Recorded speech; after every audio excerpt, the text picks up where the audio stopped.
تخيل معايا المشهد ده، أو بلاش تتخيل، افتكر معايا المشهد ده لأنه حصل فعلا في يوم من الأيام.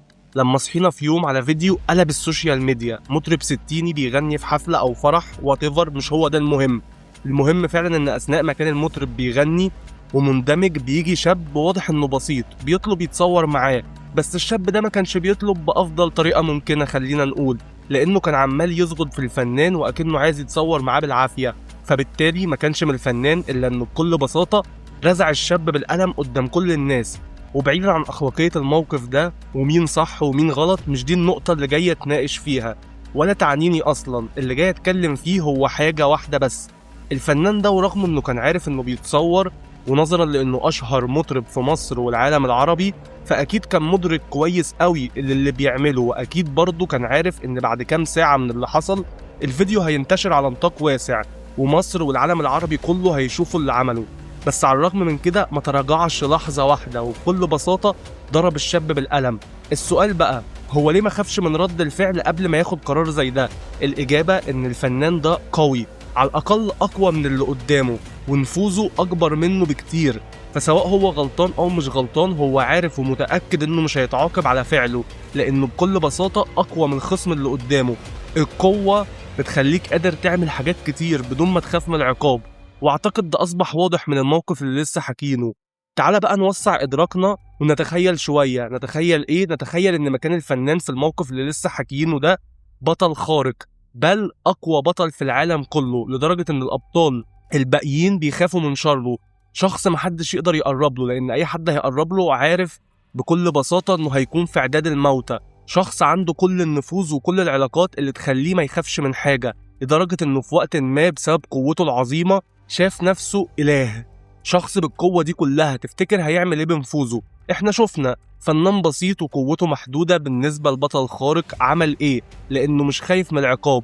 طب لو انت اصلا مفيش حد يقدر يعاقبك مهما عملت من افعال مجنونة وغير متوقعة، تفتكر هتتحول لايه؟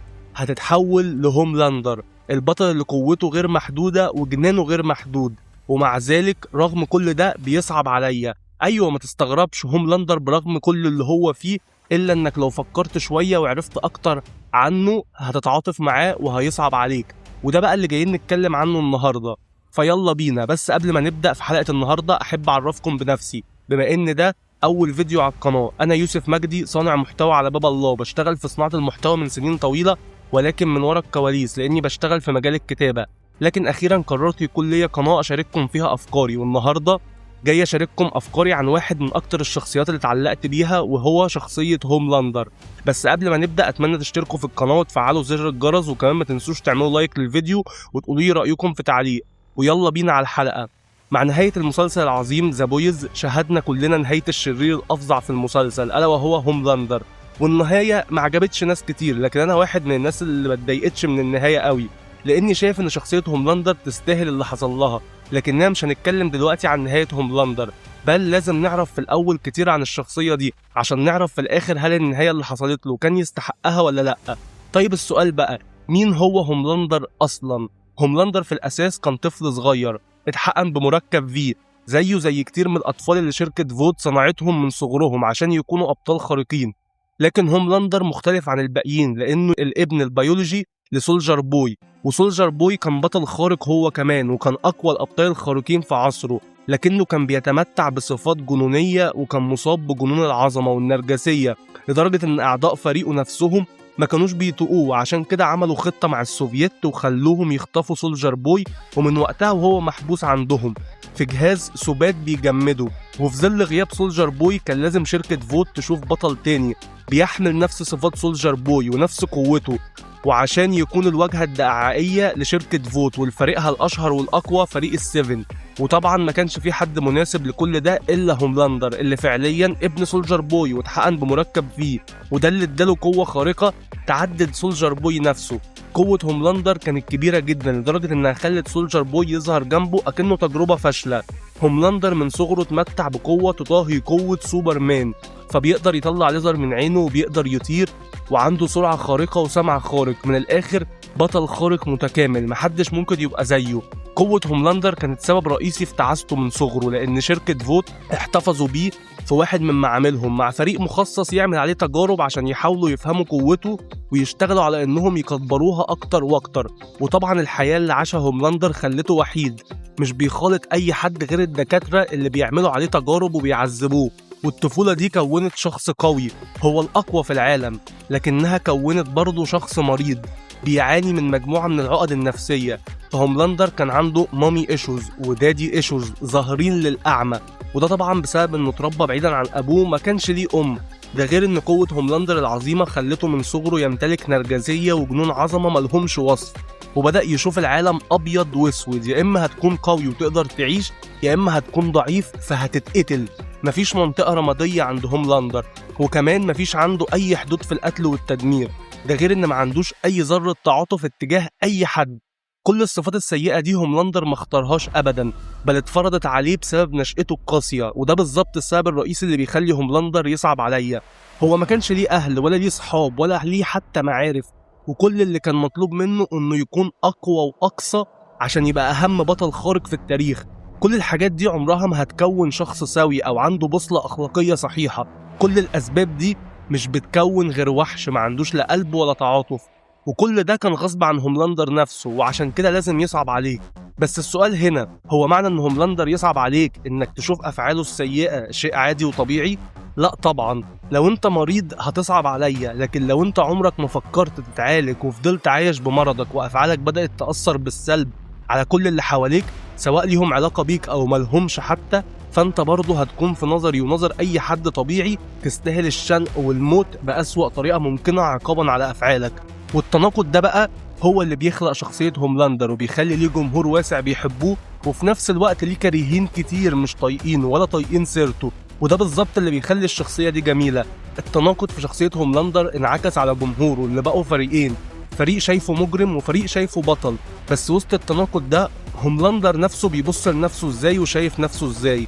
هوملاندر بيحاول دايما يبين قدام كل الناس انه فخور بنفسه وبيحب نفسه، وكمان بيكون دايما مش شايف نفسه غلط مهما كان الفعل اللي عمله. بس دي الصورة اللي هوملاندر بيحاول يبنيها عن نفسه عشان الناس تحترمه وتخاف منه اكتر واكتر.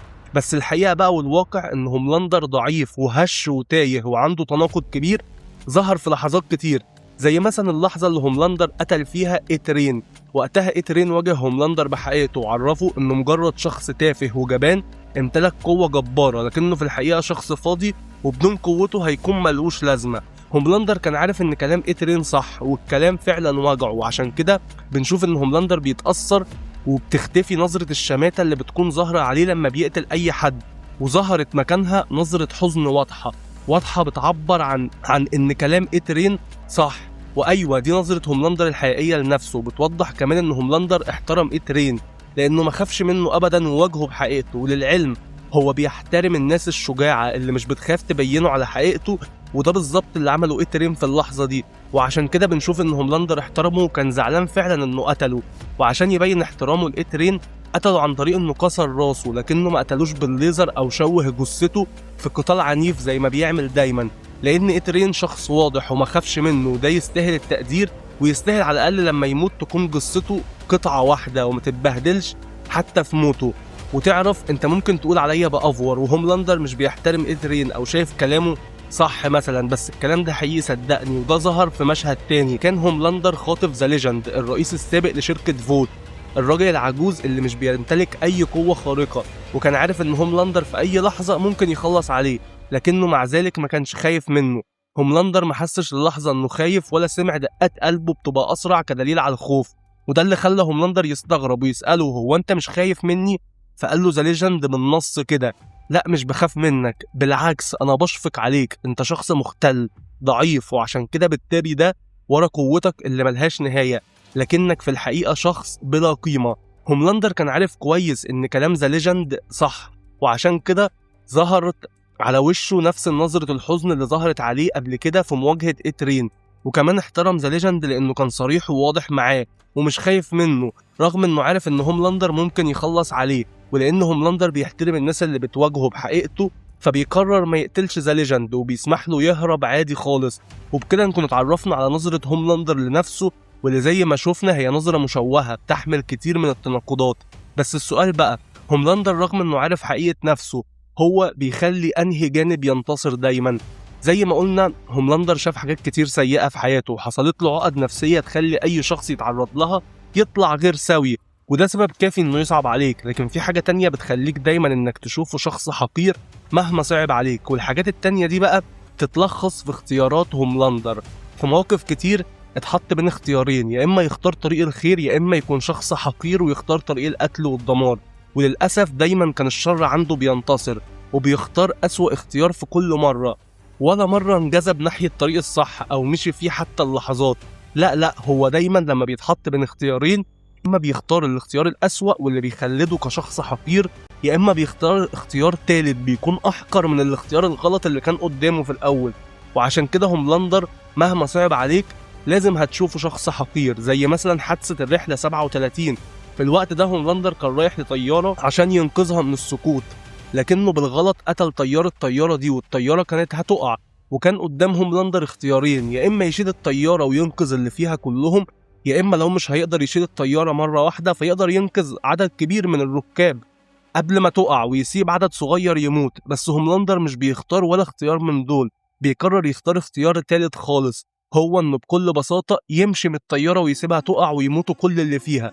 ولما يعمل كده هيقدر يستفيد من الحدث ده، لانه اولا مش هيتشاف انه بطل ضعيف انقذ كام شخص وساب الباقيين يموتوا، وكمان هيقدر يضغط على الحكومة بالحادثة دي عشان يسمحوا للابطال الخارقين ينضموا للجيش زي ما هو كان بيخطط كخطوة اولى للسيطرة على البلد والعالم كله. وعشان كده ساب كل اللي في الطيارة يموتوا بدون ذرة تعاطف. هوملاندر كان حقير كفاية انه يقرر يضحي بالناس دي كلها عشان بس يحقق اهدافه. وهنا بقى بنوصل لخط فارق. ايوه هوملاندر فعلا عاش حياة صعبة تخليه يصعب عليك، لكنه شخص حقير ما عندوش مبادئ ولا احترام لحياة البشر او معاناتهم. لا هو اصلا بيشوف البشر كائنات اقل منه، وعشان كده مش بيفرقوا معاه ولا بيتأثر بموتهم. وعشان كده برضه مهما كان صعبان عليك هتشوف انه حقير ولازم يموت، لانه دايما بيختار يكون سيء.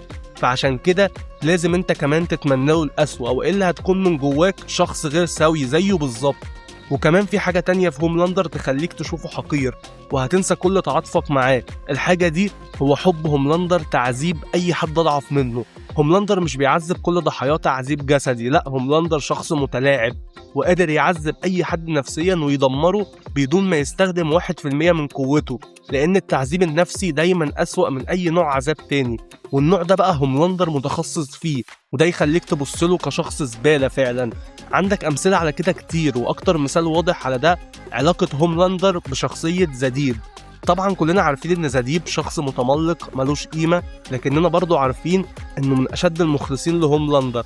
حرفيا لما هوملاندر اتجنن وقالك انا اله وانا رمضان جانا يا عم، زديب انضم ليه وآمن برسالته اول واحد وبدون تفكير. وده يوضح مدى اخلاص زديب لشخص زي هوملاندر، ولكن كل اخلاصه ما شفعش ليه عنده، لانه كان بيشوف زديب نسخة منه بالظبط ولكن على هيئة بطل اضعف منه وحقير. فزديب عنده كل الصفات السيئة اللي عنده هوملاندر، زي انه شخص نرجسي عنده جنون عظمة، وفوق كل ده جبان جدا ودايما بيهرب من اي مواجهة لو حس انها هتتسبب في اي اذى ليه، وضعيف ومتملق فوق كل ده.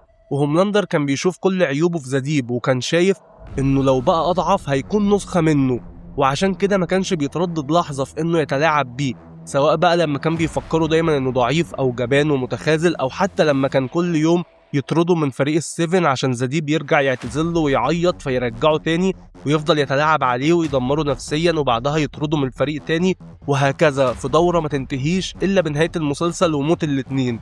وانا عارف ان زديب زبالة ويستاهل انه يحصل فيه كده، بس لما تيجي تبص لها من ناحية تانية هو في نفس الوقت كان من اكتر المخلصين لهوملاندر، ولو يستاهل يحصل فيه كده ما يستاهلش انه يحصل فيه كده من اكتر شخص وثق فيه واخلص له.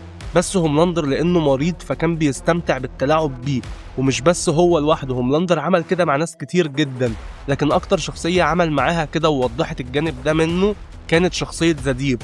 وكل دي بقى اسباب تخليك تكره هوملاندر اكتر وتنسى اي ذرة تعاطف من جواك اتجاه الشخص ده. ومن هنا بقى نيجي لفصل النهاية ونسأل السؤال المهم، هل هوملاندر يستاهل اللي حصل له في نهايته؟ بص يا صديقي، انا عارف كويس قوي ان كل الناس شايفة ان النهاية كانت ضعيفة، وبيني وبينك انا كمان شايف ان النهاية كان فيها بعض الثغرات، لكن في نفس الوقت النهاية دي عبقرية وفعلا يستحقها هوملاندر، وانا عندي اسبابي لده. هوملاندر من أول لحظة ظهر فيها وهو واضح جدا إنه شخص نرجسي مجنون، وواضح برضه جنون العظمة اللي عنده واللي نابع من قوته الكبيرة. شخص عمره ما احترم مشاعر أي حد أضعف منه، ولا في مرة أظهر أي تعاطف، وكل ده كان بسبب القوة اللي عنده. أكبر عقاب لشخص زي ده إنك في اللحظة اللي يوصل فيها لأقصى مراحل الجنان لدرجة إنه شاف نفسه إله تسحب منه قوته. حرفيا أنت بالشكل ده سحبت منه الحياة نفسها. هوملاندر ما كانش بيحب حياته أبدا، هو بس كان بيحب هو قد إيه قوي وقد إيه يقدر يفتري على غيره بدون خوف. وفي لحظة واحدة لقى نفسه بدون قوة، وبالتالي بقى بدون سلطة، بقى بدون أي شيء. وبعيدا عن الطريقة اللي اتسحبت بيها قوة هوملاندر واللي هي مش عجباني خالص بالمناسبة، لكن عجبني الفكرة نفسها، إن الشخص اللي في لحظة كان شايف نفسه أقوى كيان في العالم لدرجة إنه وصف نفسه إله، سحب منه كل ده ويفضل يتوسل لشخص ضعيف إنسان عادي بدون أي قوة خارقة زي بوتشر. حرفيا في النهاية شفنا هوملاندر بيتوسل لإنسان، الكائن اللي كان هوملاندر دايما لا يحترمه ولا شايفه ولا بيحترم مشاعره. تخيل لما أكتر حاجة أنت احتكرتها تضطر في لحظة إنك تتوسل ليها عشان تسيبك بس عايش. بصراحة دي نهاية قوية ويستاهلها هوملاندر، وعشان كده أنا سعيد بموته بالشكل ده. بعيدا عن أي اعتبارات تانية، أنا مبسوط إني شفت أكتر شخص استفزني بيموت مذلول، حاجة تسلج الصدر. وعشان تفهم قصدي وانا ليه مبسوط بالنهايه دي، تعالى نعمل تخيل مجنون كده. تخيل معايا اننا عايشين وسط عالم ذا بويز، ولسبب ما اتحطينا في مواجهه ضد هوملاندر، وكنا عارفين ان مش هنقدر نواجهه لان اكيد هيخلص علينا، فكان لازم نضطر نهرب منه. بتشوف قدامك كل يوم شخص اذاك ونفسك تاذيه وتاخد حقك منه، لكنك مش قادر ابدا، فاضطر تداري حقدك جواك وتستنى اللحظه المناسبه اللي تتشفى فيها من الشخص اللي اذاك ده. وفي يوم وليله تصحى تلاقي الشخص ده بدون قوة وبيهين نفسه قدام واحد كان بيحتقره في يوم من الأيام عشان بس يسيبه عايش، ومع ذلك مش بيسيبه. يا ترى شعورك هيكون إيه؟ أيوه، هتكون مبسوط وسعيد وطاير من الفرحة، وده بالظبط شعور كل الناس اللي عايشين مع هوملاندر في عالم ذا بويز. الكل كانوا بيكرهوه وبيتمنوا إنه يموت، لكن محدش فيهم قادر يعمل ده، وفي يوم وليلة يلاقوه في أضعف حالاته وبيتوسل. أكيد شعور كل الناس دي هي الفرحة العارمة، وعشان كده النهاية بتاعت الشخصية دي عجبتني، لأني بكل بساطة حطيت نفسي مكان الناس اللي هوملاندر أذاهم، وبصراحة حسيت إن النهاية دي هتحسسني بالنصر الكبير، وعشان كده شفت إن النهاية منطقية وفعلا عجبتني. وبس مع النقطة دي بنوصل لنهاية الفيديو، واللي أتمنى يكون عجبكم. ما تنسوش تشتركوا في القناة وتفعلوا الجرس عشان يوصلكم كل جديد، وكمان اتمنى ما تنسوش اللايك والكومنت وقولوا لي فيه رايكم. انا يوسف مجدي ومبسوط اني كنت معاكم، وان شاء الله قريبا لينا لقاء في فيديو جديد. وبس كده.